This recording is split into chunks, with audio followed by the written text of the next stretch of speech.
Hey gang, before we get into the show, I wanted to share this really cool Kickstarter with you. It's from the company Flight of Harmony. They have this module they're making called the FACEHUGGER, which is an 8-stage, all-analog, chainable, addressable, non-linear function generator.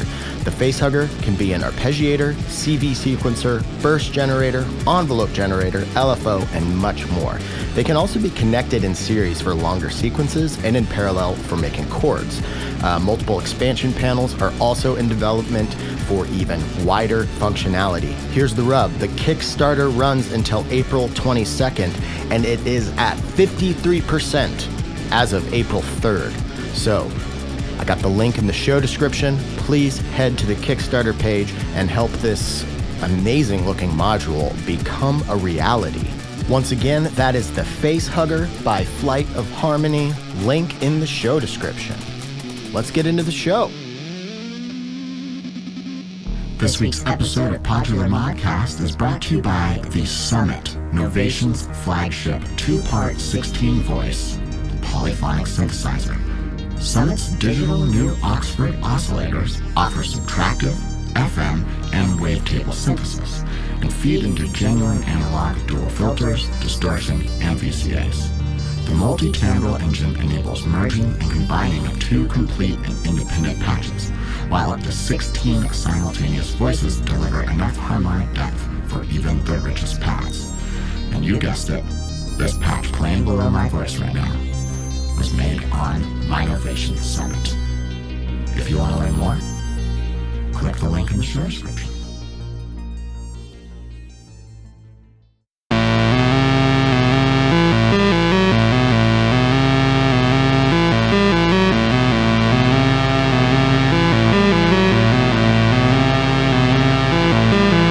Hello and welcome back to another episode of Podular Modcast. My name is Tim Held. This week we have Andrew and Mark from Longform Editions on the show. If you're not familiar with Longform Editions, then you should remedy that.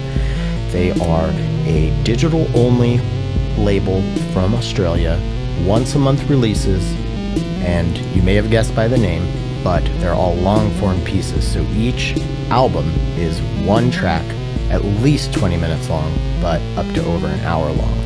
They've had so many amazing artists on here, I can't even list them all, but go ahead to their Bandcamp, link in the show description, to explore more from Longform. I'm going to keep this week's intro a little short because I have this video and patch that I want to show you.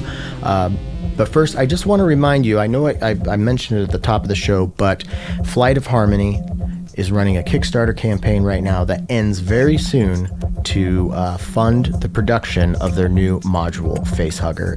It seems like a really cool module. I haven't had a chance to use it yet because they haven't, made any of them yet. So if you want that thing to exist, then again, link in the show description for that Kickstarter page. So I want to intro this patch and video that I'm about to get into by saying thank you to 4MS for their continued support of Podular Modcast. I've been using a lot of 4MS modules lately, and they are finding permanent homes in my case. The shaped dual envelope VCA, you've heard me talk about this a lot. It's one of the things that I'm always going to for modulation. When I'm building a patch, it's usually the first thing that I go to when I'm trying to, find the right modulation for the vibe that I'm going for. Also, the mini peg is amazing. The new shuffling clock multiplier, really fun to use. And then I got some old classics, the DLD and the Swan, or spherical wavetable navigator. So that's what you hear playing below me right now. But I'm going to expound upon this patch by adding in a brand new module that's not yet out, but it's coming out very soon from New Systems Instruments, and it's called the Tri-Phase Oscillator. I just got it, so I can't tell you too much about it, but what I'm about to show you is the first patch that I ever made with it, and it's one of my favorite patches I've made in a really long time. So keep what you're hearing under my voice in mind as I introduce the portion of the patch that is the New Systems Instruments Tri-Phase Oscillator. It's the thing that's just one steady note that's kind of, it almost sounds like a string section because I'm moving the different phases around, the 3 different phases with CV, and I'm also running some really light modulation into the FM input but I've got that going through a VCA, so it kind of comes in and out, and it just adds a nice vibrato that comes and goes, which sounds like just the way, people play violas and violins and stuff. So yeah, I'm having a lot of fun with this.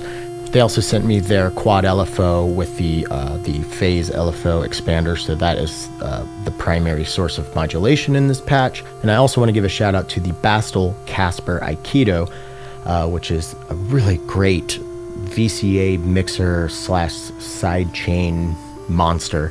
So I am using that quite a bit in this patch as well.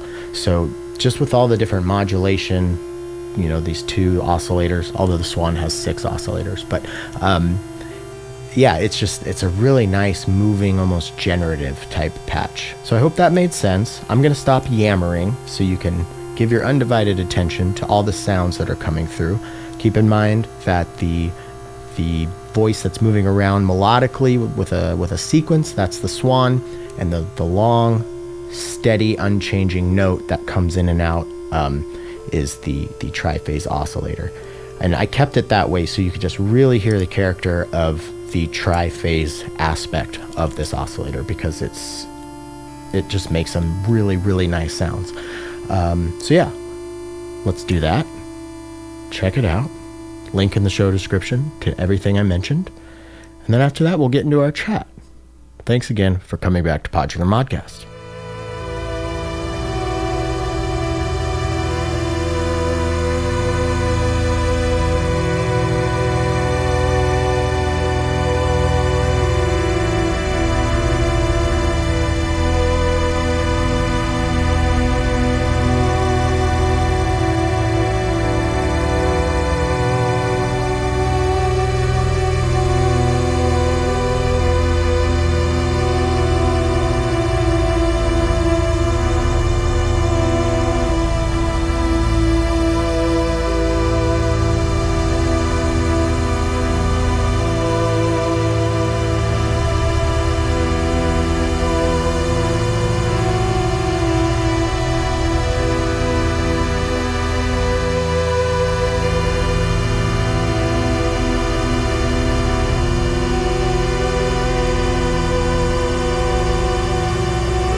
So yeah, I'm really excited to have you on. I'll start with something. I said a similar thing to when Beacon Sound was on and when Hausu Mountain was on, and I've talked to other labels throughout the last 5 years, but I have such a warm spot in my heart for labels like yours, like the Bandcamp era of the DIY, just let's do it, because of Bandcamp and because of people like you.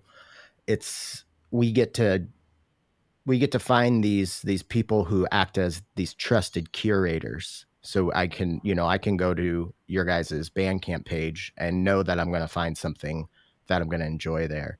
And it's just, especially with you know, the streaming platforms of Spotify and everything, it just tends to, you really have to do a lot of digging there to find anything that's not just like Bruno Mars. God, that's such a dated reference, I think. But uh, yeah, so I just want to say that I love that. I'm always excited to talk to label bosses. But let's go back to the beginning. I'd like to get some background from both of y'all before we get to the point where you meet and start the label. So Andrew, where'd you grow up, and when does music infiltrate your life in a way where you want to be an active participant in some way?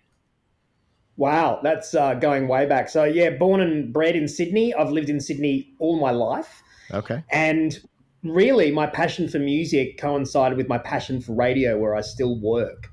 Oh, And cool. when I was 3 or 4, I had a little radio by my bed, and I listened to music obsessively on the radio to the point where I actually thought at that age that little people were playing the music inside the radio.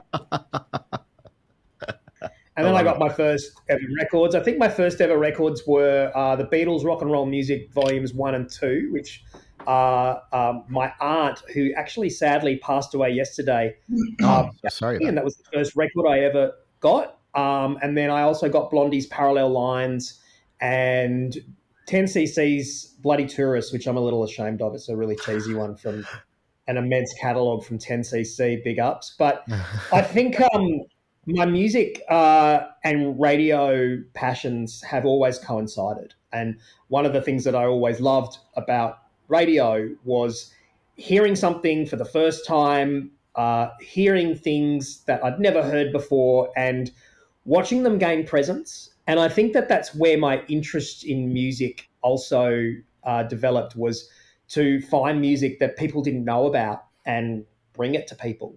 And Hmm. that's what radio's always been about for me. And I've had a really good opportunity to have a career in radio, in the community radio network here in Australia, which is quite unique, to bring music to people that they may not know. You mentioned the Bandcamp era and trusting people and curators. I think that radio presenters in that network are like curators, and Oh, they're people cool. that Yeah. you can trust and tune into on a weekly basis to hear things that they want to bring you because they're passionate about it. It's largely a volunteer based network. So Okay. they're really the two things that coincide for me. And then Mark and I became friends, just going to see gigs. We just had mutual friends. We'd go and see the same bands. Most of them were kind of in that indie pop, rock, post rock mold that was developing in the late 90s, early 2000s.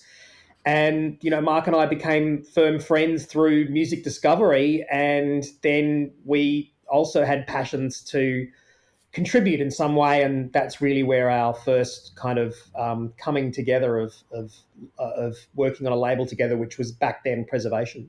Okay.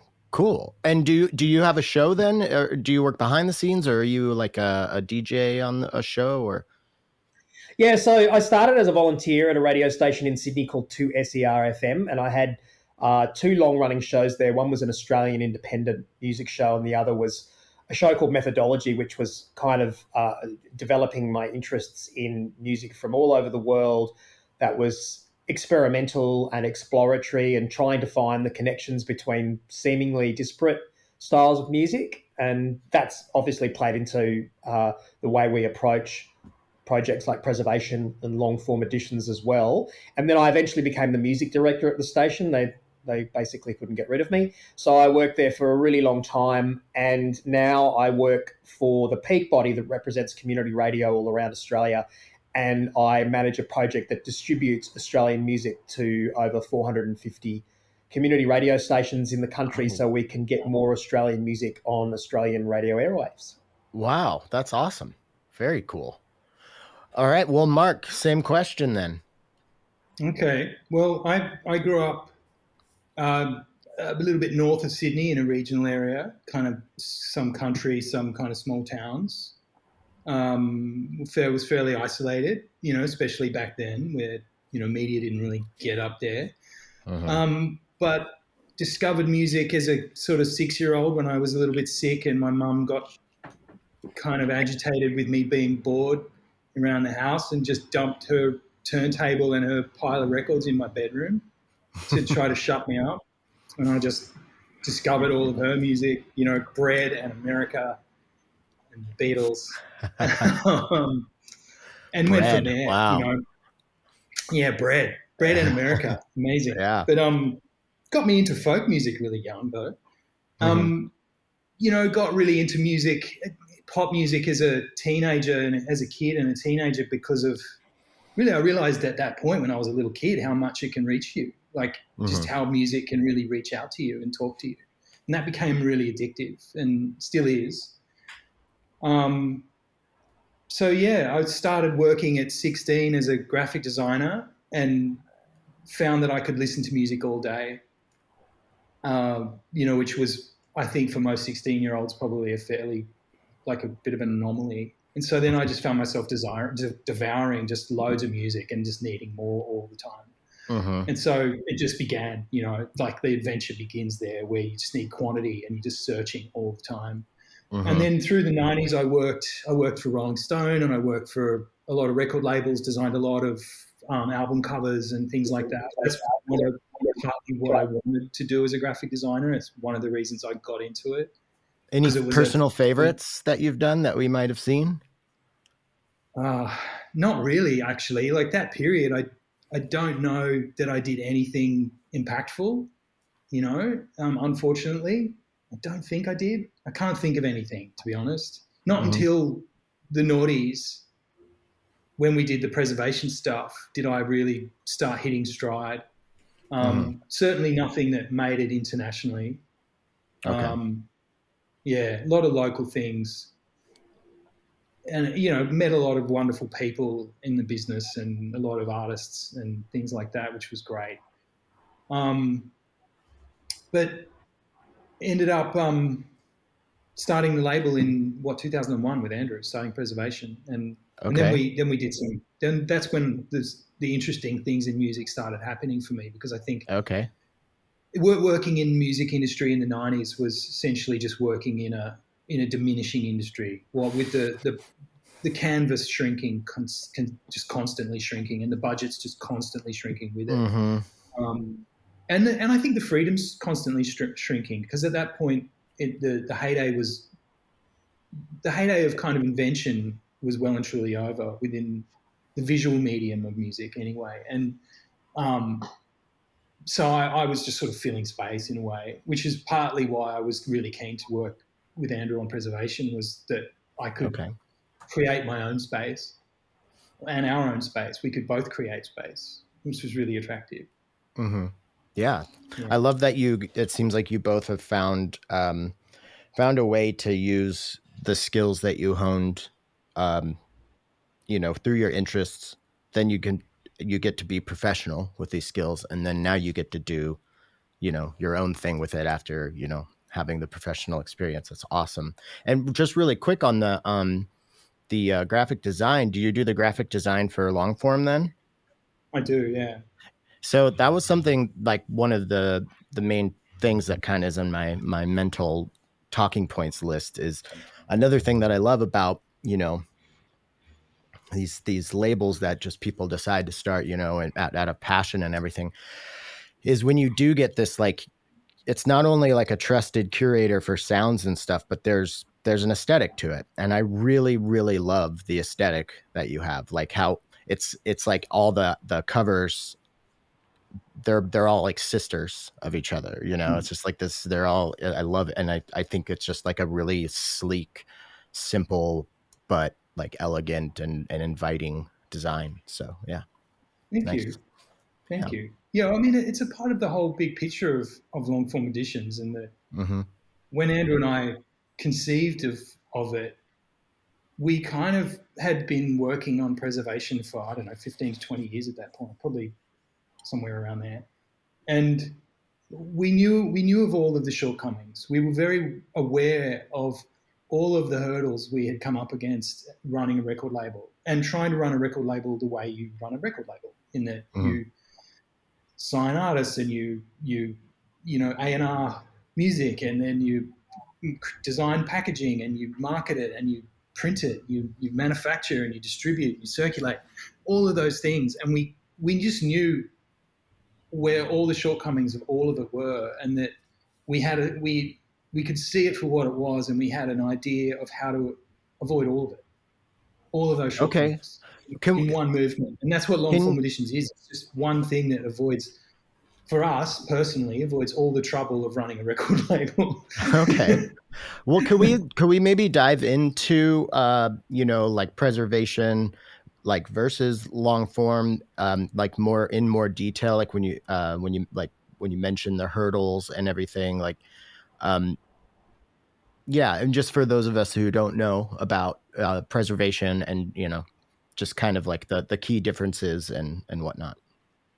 Yeah, sure. Look, so one thing I'm really keen to mention, though, is that we didn't start long form editions to solve a problem, but we took all these physical realities into consideration when we created the project, because we just wanted to avoid any of the typical constraints that a typical label structure might encompass to be able to operate. One of the great things about long form editions is that we can just keep going.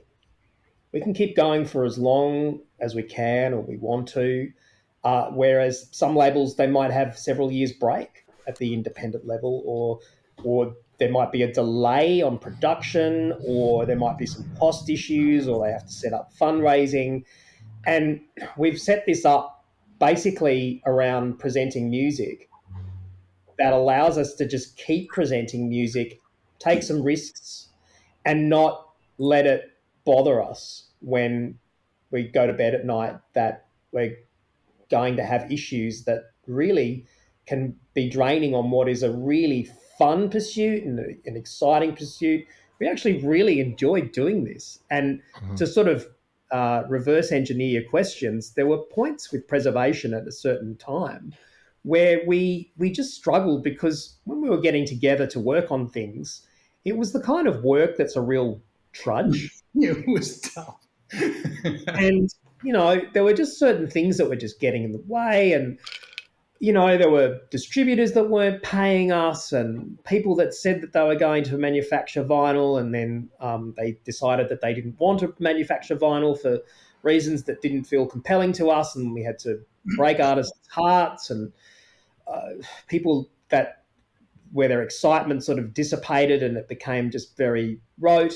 But back, in the early 2000s, as Mark mentioned, when we created Preservation, it was a really exciting time, because I think that the ability for a label from Australia to have a global presence was really possible then. And we had a really great entry point as well. Oren Ambachi, who's, a really renowned musician, especially in the last few years for all the great work that he does, he'd engaged on a pop project. It was quite a different project for him. And he was sharing songs with me that he was recording with Chris Townend, who was the other member of Sun at the time, but finding it really hard to find any interest in his typical avenues to release it. And then said, I don't know why you've never started a label.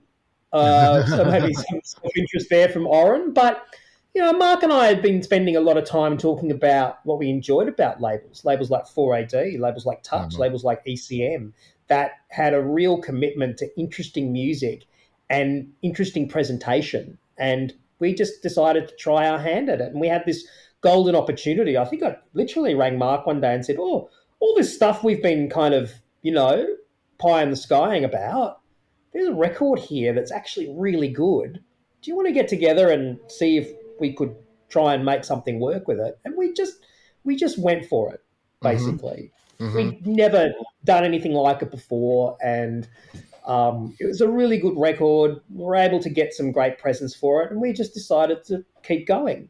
And then this became an ongoing concern in our lives in a really strong way. We were discovering music, and music was coming to us, and people wanted to know about it, because I think we were able to develop a strong identity both visually and musically. I think preservation travelled around a whole bunch of different styles, both visually and both musically. But I think that there was an understanding of what you could generally expect from a preservation release. You would get something intriguing. The whole package would be of intrigue, but it would be warming, it would be exploratory, and hopefully sustain you over many, many listens. And we did that for a really long time. And there were periods where we released, 10, 12 records in a year. And there were periods where we only released 3 a year. And we kept going along that way. And we were able to set up distribution networks overseas, and we were able to conjure good press for what we were doing, even though we were small and from Australia, where the tyranny of distance is really tough when you run a label. But we just reached a point where things just got tough. And like I said, there were some physical realities not being paid, or records being lost when they were being sent overseas, and we were just kind of, it was just like, we were just like the balloon in the corner of the room that's slowly wheezing. We got a bit exhausted by it, didn't we? Like it kind of wore us out in the end. We were tired. But there was that flicker of wanting something. Yeah. Sorry, Mark. Yeah, I interrupted you. But I was just saying, like, that idea of the balloon sort of wheezing out in the corner of the room, there was still this flicker of wanting to do stuff. We didn't want to say, oh, we're out. We're completely out. But I think we kind of just didn't do anything for a little while. And then this idea really struck me. There was the kind of the last sort of thing that you engineered, Andrew, in the last few years of Preservation's existence. Andrew engineered a lovely idea which was called Circa, where he would collect kind of 6 or 8 pieces of music from the year. Remember, the first one was 2011, and he called it Circa 2011, and it was about representing a moment in time, and it was all very experimental music. And we designed it in a very similar way to Longform Editions, because it was about a family of music, and it was a curated set, and it was essentially became the precursor to what Longform Editions is now, because Andrew was curating these point of view and these sets, which is exactly how, to this day, how we edition Longform stuff. So I think Circa essentially gave us the platform. What Andrew did with Circa gave us the platform to start with, and it gave us the ability to step back after, like Andrew said, we had a little break of a couple of years, and we were able to step back and look at it and see it for what it was, and see the potential in Circa, but see understand all the things we wanted to keep, and understand all the things we wanted to avoid in the future, and that gave us a way forward. Yeah, right. And of course the digital platforms, the growth of the digital platforms, and the digital, not just the platforms themselves, but the potential of digital in a broader sense, gave us the ability and the confidence to do it, because we no longer needed distribution. The tyranny of distance was no longer a problem to us. Right. We don't needed to circulate physical material around the world. Right. Yeah, I wanted to bring that up because I don't think you guys have explicitly said, but this is digital. The long form is digital only, correct? You do not do physical copies. That's right. So, and each album is one long track, right? Yeah, like that's. Yeah. I love that you have this. Like that's part of this, not just the look of the album covers and the trusted curation of artists and everything. It's just I love also like that you have a parameters or even like a code or like this is our thing. It's part of the identity, and I really appreciate that as well. Yeah, look, sorry, you go, mate. I was just saying we have a system. It really is just a system. It's as simple as that, really. We have a formula. I think I really, sorry, I interrupted you again. No, you go, dude. You go. I was just going to say that I think something that Mark and I have in common is that we both need systems to operate. I am decidedly looser than Mark in my approach to work, but when it comes to Longform Editions and how it operates, to keep it simple with a system is something I actually really need to continue. So we're very strict the editions come out every 2 months, and they come out on a Wednesday in the middle of the month, and that's not negotiable. So Mm-hmm. we know what we're doing, we know when we have to do it, and so it keeps it really simple for us. So these are the things that we set up long form editions to suit us, but also I think it really suits the people that are into it. They know when it's coming. They I know like to that. expect Yeah. what Mm-hmm. this is every 2 months. And Mm-hmm. I think it builds a little bit of excitement. We tell people 2 weeks earlier, hey, new edition's coming soon. And then a week before, we drop the lineup. And we're not trying to create any major build up. We just do a drop. Digital allows you to do that. Mm-hmm. There's Mm-hmm. that opportunity. And I think also with digital, one of the things that was really important to me was to have a very strong focus. If this is going to be digital only, what is the focus of what we're doing?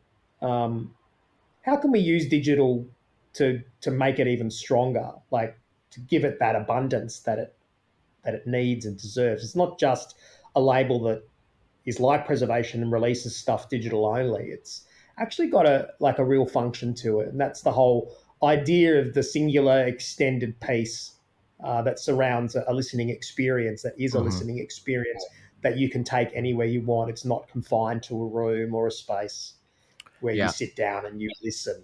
It can That's be a mhm. malleable experience. That's another We had thing that that I lovely. appreciate about it. Yeah. It's just the getting immersed in like it's going to be really long, and you can just swim around in this one long piece. Yeah. Yeah. Yeah, and you're getting yourself into that when you press play. Mm-hmm. I mean, Mm-hmm. one of the things that Andrew and I had right at the very beginning of long form editions was this wonderful realization that the digital mediums that we're still up in the air about. Like I think all of the music community feel this way. Andrew and I certainly feel this way, where we are at odds with the platforms. We don't Mm-hmm. like the platforms much. We don't like the algorithms, certainly. Bandcamp we love for obvious reasons, but the typical platforms are problematic. But what comes with that, if you look at it glass half full, is this wonderful freedom where singles don't matter, albums don't matter. All these things came about because of formats, because of what would fit on an LP or what would play on Mm-hmm. the radio. And I know they've been challenged before. They've been challenged for decades, but we just saw it as not one moment of challenge, but the entire system challenges it. So rather than saying, oh, this track's, we've got a single that's 12 minutes long, which, sure, that's been done a lot. But we went, well, let's just make the whole thing around that. Let's make Mm-hmm. the whole enterprise not fit the models on purpose and use digital to push its potential and to push the potential of how music can be digested by the public, because the way they digest it is formulaic and controlled, and it doesn't Mm-hmm. really need to be. And if we're going to call it art, then let's let it be art and let's push the boat out. I just want to I want to have a drink with you and cheers you right now, because something that just not only this singles kind of there's more singles than albums now, and just social media, everything is like just the tiniest little serving, and it's on to the next thing, that's another thing that I really enjoy about what you do, is it's screaming, it's raging back against that thing that's happening to all of us. I mean, just because I don't like it doesn't mean I'm not also like a victim of this, consume all this, content, like there's just so much stuff out there. Then you want to make your own stuff. And I just really like that there are people out there like yourselves that are just, you're not telling people to do this, directly, but by releasing one long track, you are basically saying like, hey, do you want to just chill and spend some time here? And, Yeah. and I really appreciate that. And speaking of this, do you guys have like a min and max length as far as the piece goes? Yeah, well, when we send the information out to someone that we'd like to invite to take part, we usually suggest that a minimum of around 20 minutes offers that heft and substance that we want from the pieces that take part in the project. But we're flexible. We've had under 20, and I think we've had a 72-minute piece.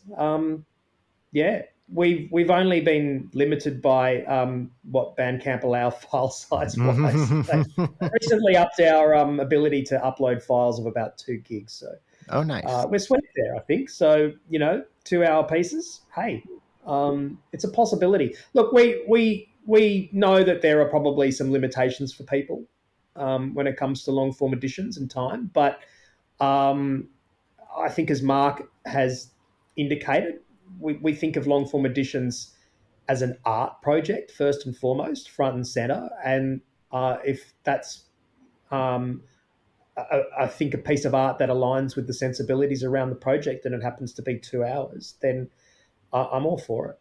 Nice. Yeah, and at the same time, Andrew, we've released pieces that are in sort of 4 movements. They might be, I can't remember how long they were, but say they're 20 minutes long.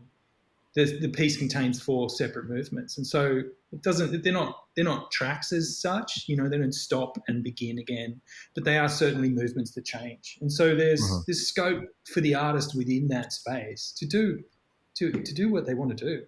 Certainly. So the idea is, in a way, we've always thought about long form editions as a kind of gallery, and we call it a gallery for listening. So that experience, you go to an art gallery and there's a whole lot of different paintings or sculptures or installations, and you can stand in front of one of them or immerse yourself in one of them for as long as you want. You can we think of it as a group show. Yeah. So you can basically stand in front of a painting for 5 minutes, 10 minutes, 20 minutes, half an hour, keep coming back to it. I often, when I go to the art gallery, I often seek out works that I just absolutely love. I'm not always looking for something new. So it's just about revisiting it. Often when I revisit works, I get something different out of them, or I get something comfortable for myself out of it. It's what I seek from it. So, I think that there's a really great malleability within that focus for each piece. Yeah. And I'm also curious because of, the nature of what we're talking about here. I imagine you have like proposals then that you send out to people. Hey, this is what we do. And would you be, because although in the community of, especially like experimental musicians and modular artists or whatnot, I don't think there is a shortage of, 20 plus minute tracks out there. I certainly have like so many tracks that are, 20 to 30 minutes long. But yeah, like what is that process? And like what, like from like beginning to, getting the piece, walk me through that. Cause there's 2 of you. So there's, you guys are, do you have meetings? Do you have like a roster that you're working down, or like, how does that work? This week's episode is brought to you, as always, by Patchworks Seattle. Great synth shop. And they have some exciting news. They have the new Korg ARP 2600 semi-modular synthesizer that has been modernized in the newest 2600M model with features like MIDI, a smaller form factor, and a re-engineered lush spring reverb. And it comes with a custom Rode case as well, so that's a pretty big deal, and that is available at Patchworks. And something else about Patchworks that I have utilized many times is it is a great place to bring in your vintage synthesizers and music gear on consignment, or you can do some trade for, store credit. You can shop the great selection of used gear where hidden gems and great deals can be found. I have found so much cool stuff in that used section. Patchworks is located Located in the heart of the Wallingford neighborhood in Seattle, you can stop by the showroom to play vintage synthesizers and shop new and used gear. It's not only the best synth shop, for Eurorack and everything else in Seattle, but it also has a ton of live events, from in-store showroom sessions with local artists to in-depth workshops and classes. You can visit the Seattle showroom to meet all these people and see, can I get into a class? When's the next event? Or you can head over to patchworks.com. That's patchwerks.com. And here's another cool piece of information. If you are shopping online at Patchworks, free shipping for orders over $75. And then one last thing, they are updating their showroom hours. So Patchworks will be now open Thursday, Friday, and Saturday from noon to 7 p.m. and Sunday from noon to 6 p.m. So it will be closed Monday through Wednesday. Once again, that's patchworks.com, patchwerks. It's kind of a really simple thing where I reach out to people that I think could contribute something. We do accept some submissions, some works come in. The great thing about Longform Editions at this point is that sometimes when I approach people, they already know it. So Nice. they've That's already got fun. an established idea of, what they could do, or they know the space and they either like it or they don't like it. So I basically approach people to take part that I think would make for a really interesting, well-rounded edition and contribute something to the series. And there could be a really interesting process. Some people deliver tracks that are done and dusted. Some people enjoy a conversation. I often have conversations with artists about some interesting points that I find in their music and how they could sort of use that as an opening to explore if that's a conversation they want to have. Yeah, it really is a case by case scenario every time we speak to an artist. You mentioned Sam Prekop. He seems to be incredibly prolific, and Longform Editions has been just another avenue for him to pursue his interest in synth-based music. And, we haven't really talked specifically about the works. He's literally just delivered the works because I think he's always working. Always. I think he can. Yeah, I asked him about that recently. Just like it's so I enjoy following him on Instagram, because it's not to sound too cheesy, but he's really inspiring, and it's very clear that it's like love of the game, he loves doing what he does.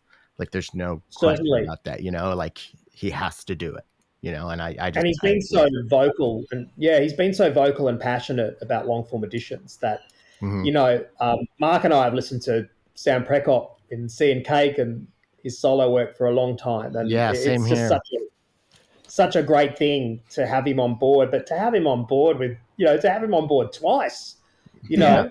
I kind of want to have like the Sam Prekop Memorial Edition, like every 2 years he does a piece for us because he's always working, and I think he finds an avenue for himself with long-form editions that allows him to expand and stretch in a particular way. And I think that in some of his work, he has more sort of tightly conceived pieces.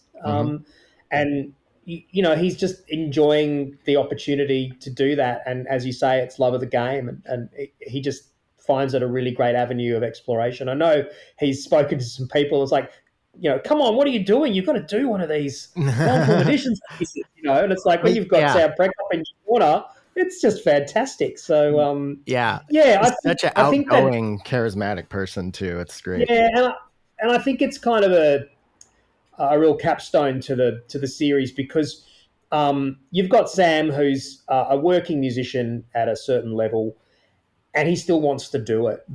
Like he'll get a better payday somewhere else, but he's done it twice for us now. And one of the things we've learned about long-form editions is that the artistic pursuit of what the space allows for is really prominent for people when they do it. So that's been a really, really nice thing, is that everybody that wants to take part because they really like the idea and the challenge for them to create a really long, involving, immersive listening experience is of real interest to the artist. And sometimes I think even at the independent level, people operating on, well, if I spend X amount of time on this, what will I get out of it? And the artistic equation doesn't seem to fit. That's And something I think about so often, especially lately, and it's just like, and especially in the context of talking to people who aren't artists or don't, who don't have artistic pursuits. Um, you know, the people always ask me, "Oh, you make," the first question that non like artists always ask me about the podcast is, "Do you make money off of it?" And then it's, how much time, okay, all right, you make that much or whatever, how much work do you put into it? And it's like, it goes from like them being impressed that I actually can make a little bit of money off of it, to them understanding that, like, when you do the math, I'm getting paid like $3 an hour. And that's just, I think a lot of people don't, like, that just doesn't compute. It's like, well, that's not worth it. And it's like, oh no, like, honestly, the experience of doing it is the worth it part, and the money part. I've said this since I was, a teenager, all I ever want would, like, financial success from my art. Like, the only reason I want that is so I can just do it more, Yeah. so I can do these So things you, that I so you really can want to just do. do that, So I can right? just do that. Yeah. And I'm not That's quite the there, job. but I'm still working on it. Yeah, and that's like any of us that have artistic pursuits. I mean, I gambled on this going into long form editions when Andrew and I were talking through this, the pros and cons, and like, why would a group of artists continue to deliver music to this project when, yeah, obviously the financial reward is not high, especially at the beginning. Um, but I gambled on the idea that I operate under, which is the choices you make as an artist aren't always about money. That sometimes they are, and there are Mhm. opportunities where you say, okay, I want to make some money off that one. But quite often you choose to be involved in things that are just interesting, or that are just lovely or wonderful or inspiring, or whatever they are. Definitely. And you get offers as an artist of, hey, this, we can't pay you for this, but we want to, would you contribute something to this show or whatever it is? Mm-hmm. And you go, this is great, this is beautiful, of course it will. So Mm-hmm. we've always operated under that pretense of, people are passionate, and people want to be a part of a community that's beautiful. And that's what Definitely. we hoped we would make. We hoped we would make a community that's beautiful. And I think that I mean, that's translates probably the not main just from drive. you. What's that? I think that was probably the main drive. I don't know how you feel, Uh-huh. Andrew, but I think that the main drive, and probably still is that we're building a community that's really beautiful. well, I hope so. I think we're just hopefully offering something of value and substance, not only to the people that produce the work, excuse me, but to listeners. And I really wasn't sure because, we're in an era where the narrative of music as a vocation is a lot stronger. And I really believe in that. But volunteerism in my life has been enriching and huge, especially in the community radio network that I've worked in. And so I've not always seen it as a cut and dried Mm-hmm. situation. Uh, and recently, Mark and I met up with about 9 artists on Zoom. We wanted to do a little artist consult with people that were available to speak with us about some things that we were thinking about long form editions and the way we'd move forward and so forth. And it was an opportunity for us to find out where people sit on what they were paid for their works when it came to sales and so forth. And Mm-hmm. everybody felt really satisfied. Nobody felt like they went into it thinking they would get a lot more out of it on a financial level, but everybody came out of it feeling that they got a lot out of it from an artistic level, which was really pleasing because we Definitely. don't want to create any illusions with what we're doing when it comes to that. And I think that there are some artists that we've approached to take part in long form editions, and maybe they've done the math on a financial level. I suspect that's one reason why they don't want to take part, and that's fine. Mm-hmm. It's and it's an opportunity that presents itself in certain ways for certain people, and it's an opportunity that takes up time for other people that they may not be willing to give, and that's Right. you know, Yeah. fine. But Fine. that said, I mean, with all this said about we're admitting that long form editions isn't a great sort of financial avenue for most artists. We don't want it to be there. We're not keeping it there on purpose, and Right. Right. we don't want that for artists at all. We want them to. We always say to everybody, a rising tide lifts all boats, and we believe that long form editions can help everybody do better. If you take part, and you're kind of all getting together as a group and forging something that might help everybody is what we hope for. And we hope that given time and given a bit more work and a bit more effort by us, by Andrew and I, that is, that we might be able to pull long form editions into a place where it pays a bit better. Yeah.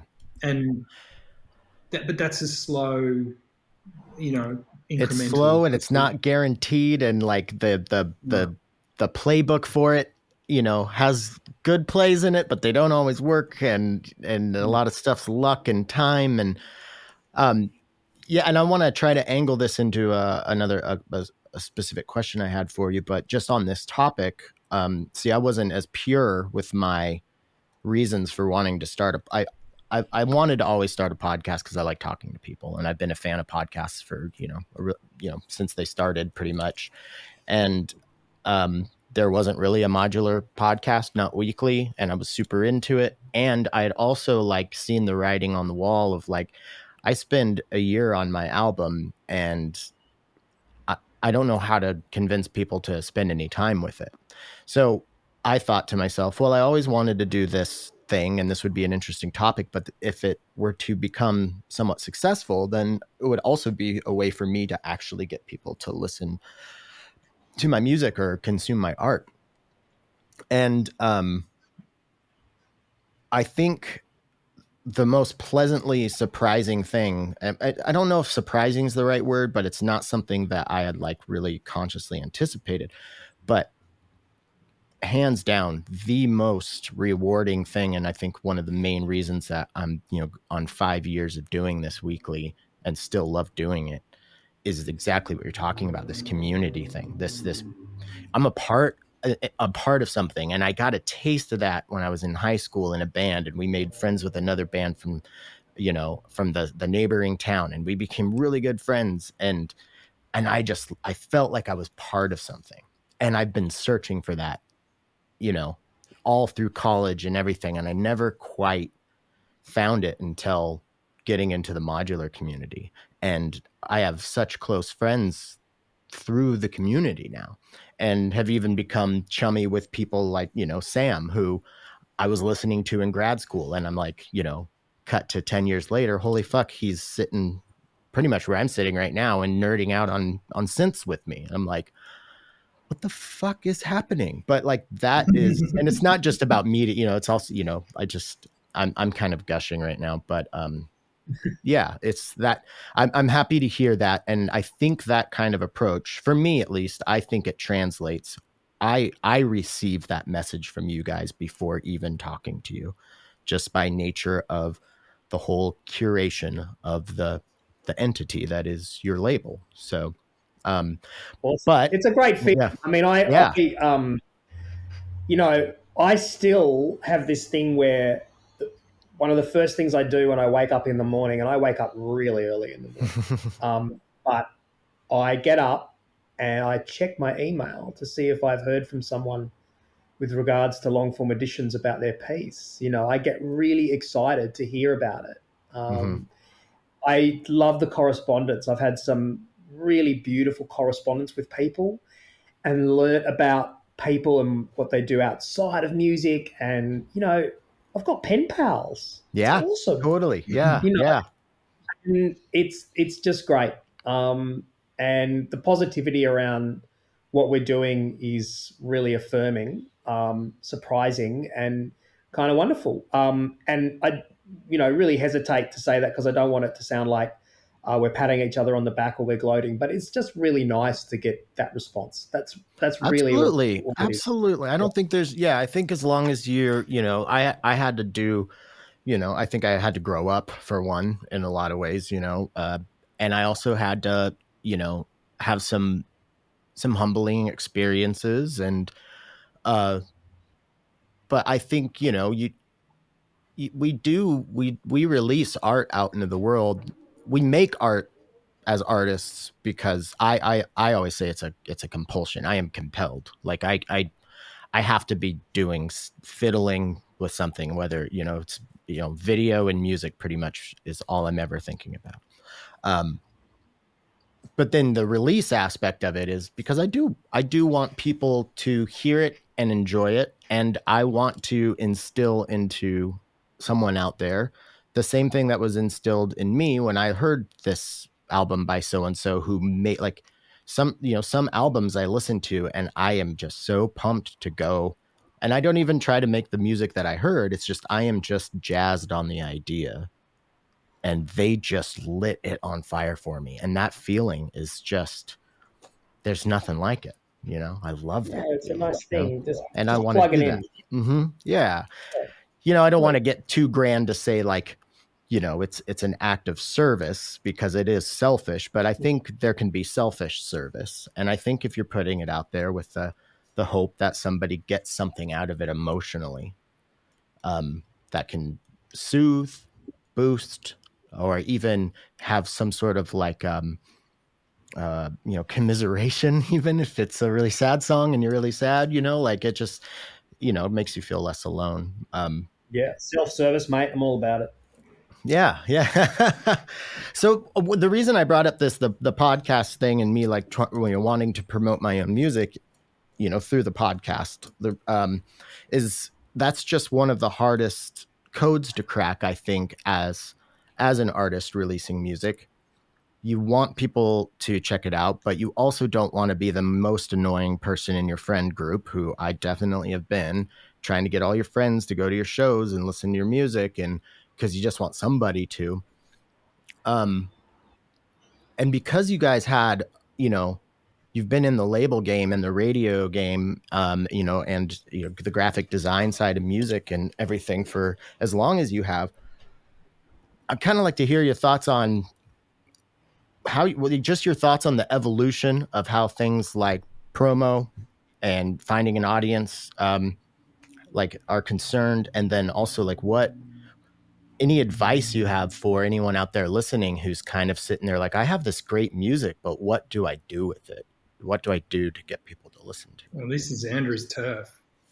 So I think I don't know that there's any grand plan, but one thing that I always say to people, I do workshops with Australian artists as part of the community radio work that I do. And it's kind of just about finding your people, Mm-hmm. and it's really simple. And, you've already just outlined that you've found your community of artists, but you have to find your community of listeners as well. And on a media level, a lot of people who write about this kind of music, sure, they're media people, but they're passionate about this kind of music. You wouldn't write about this kind of music if it was just a job. It's not like you're creating copy for a bank. Mm-hmm. Mm-hmm. So find those people.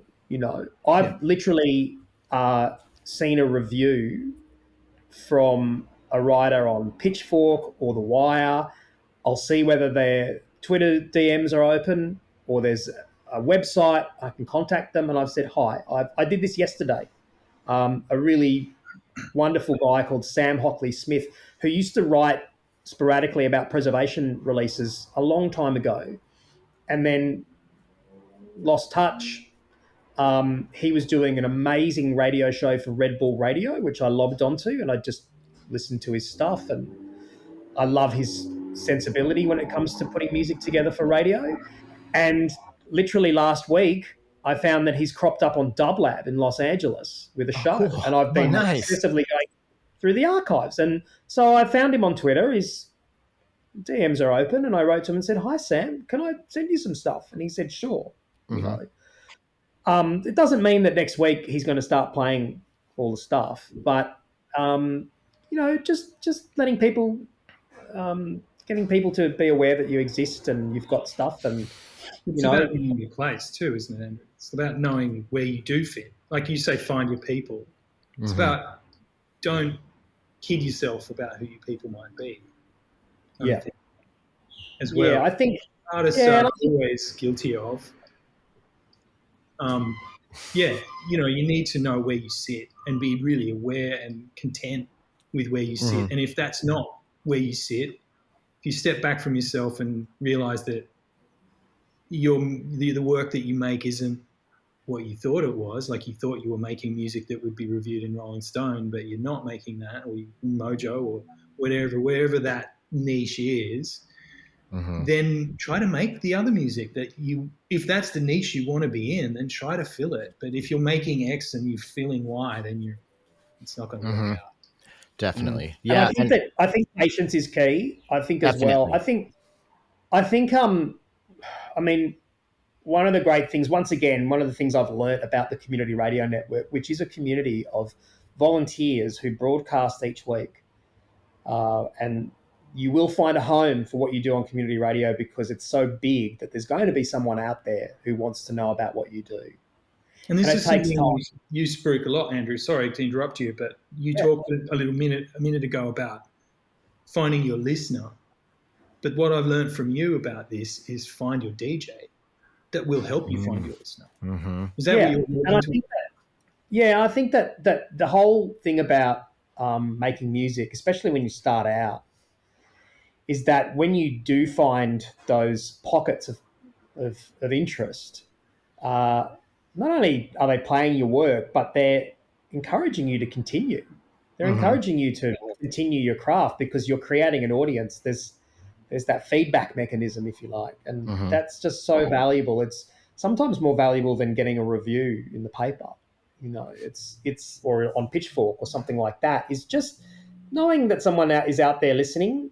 Is so valuable for you to continue as an artist and develop your craft. There are so many artists that have first had their airplay on community radio in Australia, and their music is so different to what it is today because it's a pathway for them to not only develop a career and go further in terms of presence, but it's a creative pathway as well because I think it helps you develop an audience that's listening to you and encouraging you to go that little bit further because they're excited about what you're going to do next. But as far as media goes, I think that sometimes we send off the editions in advance, and we might be in touch with some people because we know specifically that they've enjoyed that artist previously and written about them in various publications, and we might point that out. But sometimes it's just a kind of a sit back and see, because I think that media people are so swamped at the moment that you're only often going to get an email back if they're going to do something.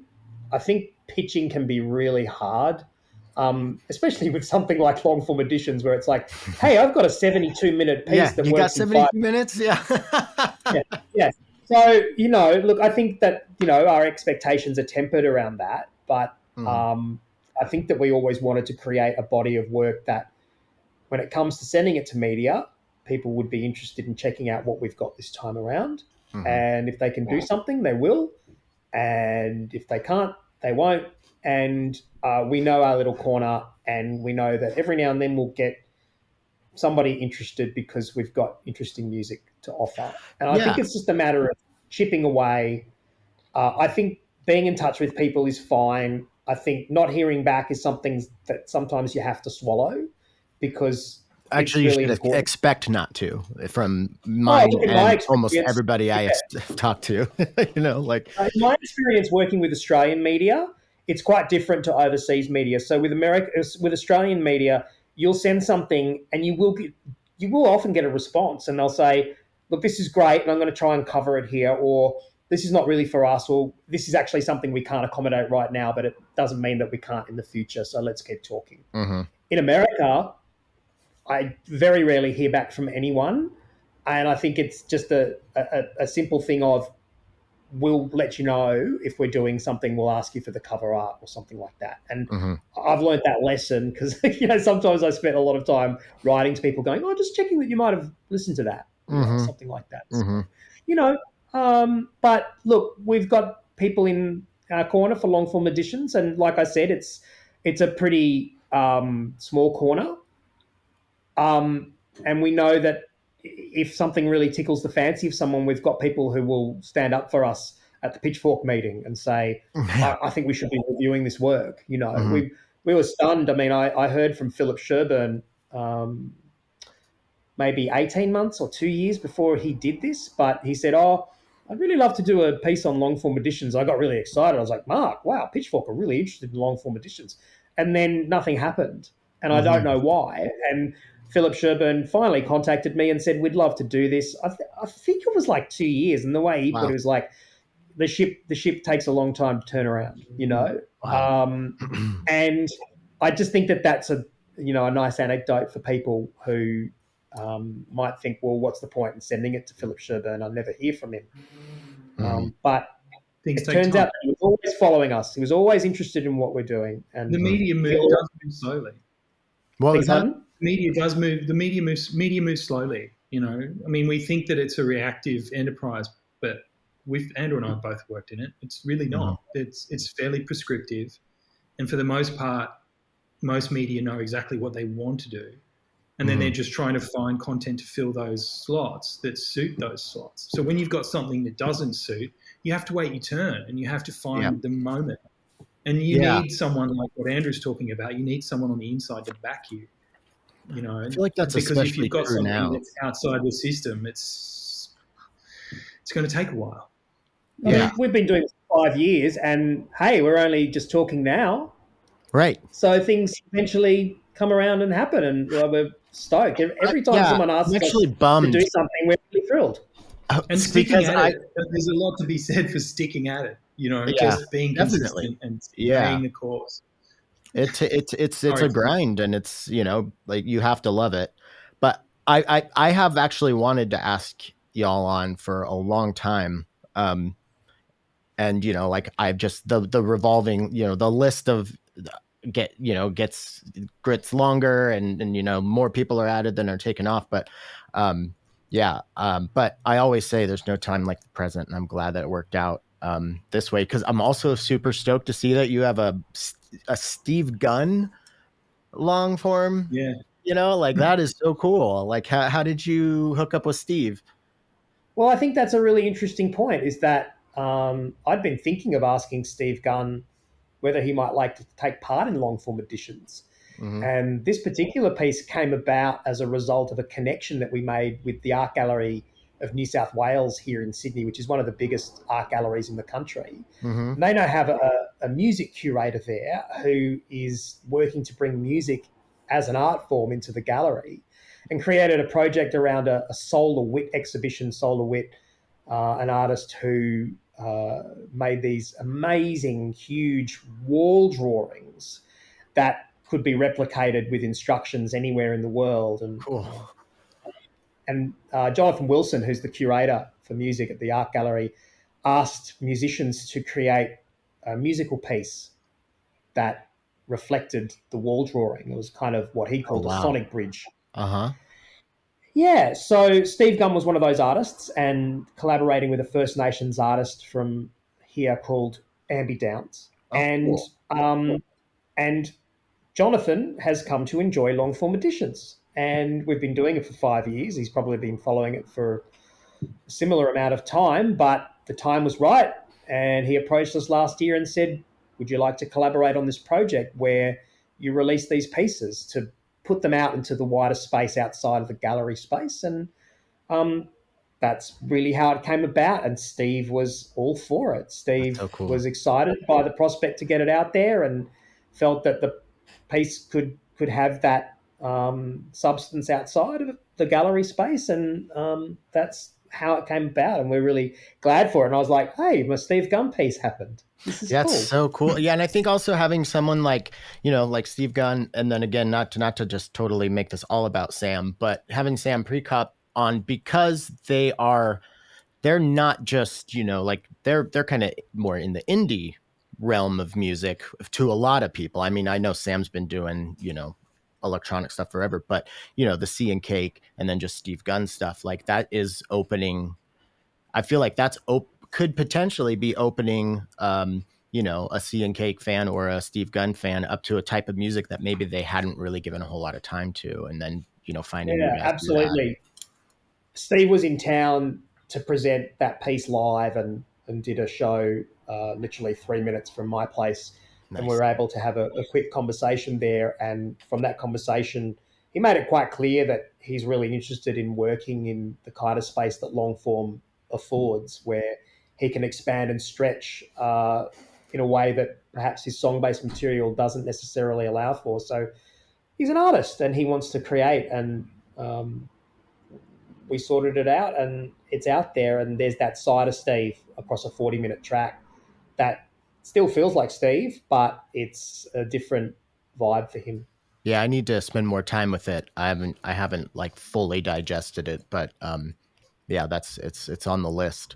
2 movements, mate. That's all it is. 2 movements, not 5. Well, we have already broken an hour. We did not get to everything that I wanted to talk to you guys about, but I think that always just means we're going to have you back on again. But before we sign off, is there anything that you would like to scream from the modular mountaintops? I think from my perspective, just being on this podcast just says thanks to anybody who's shown interest in what we're doing. It's a small corner of the world, and it's nice when people get in touch and tell us that they're enjoying the process that we're engaging in. I just love it. It's such a nice thing. So thank you. That's my modular mountaintop, is just basically seeing what's going on and hearing back from people and getting that feedback. I think that the releases and the people that we're engaging with 5 years down the line is diverse now and more diverse in a way because we've been encouraged. Mm-hmm. And that encouragement has really led to what I think is some hopefully bolder choices and opportunities that we've been able to create. And it's awesome. That's so cool. I'm How much about the you? same. I'm much the same. It's mostly gratitude. Yeah, and like Andrew said, it's every listener that listens and just gives us the will to want to keep doing it. It's sometimes it's easy to feel like we're kind of screaming into the void a little bit because we're, Mm-hmm.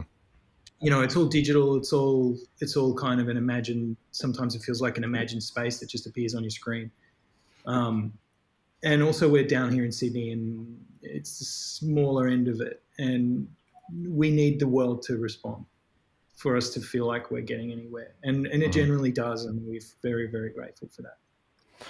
Yeah, well, I usually don't scream anything from the mountaintops, but I'm just going to tell everybody out there, if you are or have become a fan of Longform because of this show, or if you were beforehand, reach out, because I will say, as somebody who, puts stuff out there all the time, we don't hear from people as often as you might think. And when we do, it's kind of the internet's thing, but you really only hear from the people who are not super stoked about something you did. So if you're out there and you're stoked about Longform, send them an email and tell them that, or any of these labels, because again, I think what you all are doing is absolutely integral, and it's an essential ingredient to this like worldwide community that continues to coalesce around this idea of just wanting to do art and push art in the in the sound realm, just keep trying new stuff. Let's keep arting. Yeah, definitely.